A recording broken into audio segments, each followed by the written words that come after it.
प्रभाग क्रमांक 9 मधील मार्क्सवादी कम्युनिस्ट पक्षाच्या उमेदवारांनी प्रचाराचा धुमधडाका लावला आहे। बुधवारी दत्तनगर, कोचननगर, बालाजी मंदिर परिसरात ढोल ताशांच्या गजरात पदयात्रा काढण्यात आली।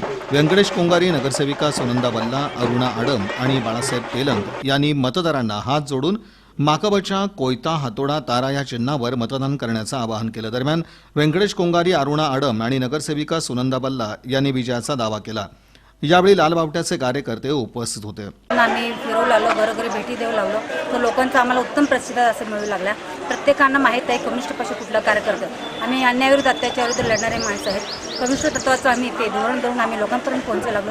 कॉम्रेड आडम मास्तरांच्या नेतृत्वाखाली आम्ही कामं करणारे लोक आहोत आणि लोकांनी एवढंच आम्ही आवाहन करू लागलो, जे कामं करतात प्रामाणिकपणे आणि पारदर्शक त्या लोकांना तुम्ही बिनधास्त मतदान करा।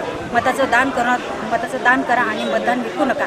जे लोक आता कष्टकरी आहेत त्या लोकांना आम्ही साथ देणे, विडी कामगार, यंत्रमाग कामगार, त्या लोकांसाठी आम्ही सतत लढणारे रात्र दिवस असे आमचे पक्ष आहे। त्या लोकांना तुम्ही भरघोस मताने आम्हाला दोघां निवडून द्या आणि लोकांना भरघोस मताने निवडून आव्हान करते। आम्हाला लोकांचे प्रतिसाद चांगले मिळू लागले, तर लोकांनी म्हणू लागले रोखीने मजुरी पाहिजे कारखान्यात। बीडी नोटबंदीचं प्रॉब्लेम बीडी कामगारावर येऊ लागले, तर सारखं बँकेकडे जायचं आम्हाला होत नाही। आम्ही घरोघर डोर फिरू लागले, तर सर्व बीडी नोटबंदीच्या कामगारांनी सांगू लागले त्यासाठी रोखीने मजुरी पाहिजे म्हणून सर्व कामगारांनी म्हणू लागले। लालबोटाशिवाय कोणी करत नाही, तुम्हाला चारही लोकांना आम्ही निवडून देईल। त्या सर्व ठिकाणचे पाहिला तर काल आम्ही विनोभावे झोपडपट्टीमध्ये गेलो।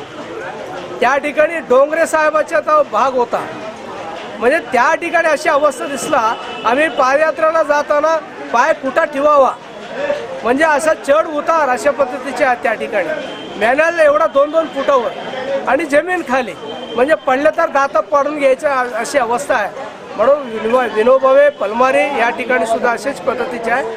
म्हणून जरा जनतेने आम्हाला पूर्ण विश्वास आहे की चारही उमेदवारांना प्रचंड मताने निवडून देतील आणि ज्या ठिकाणी कामं महानगरपालिकेचे आहे ते सर्व आम्ही काम करण्याचे प्रयत्न 100% करणार आणि त्या पद्धतीने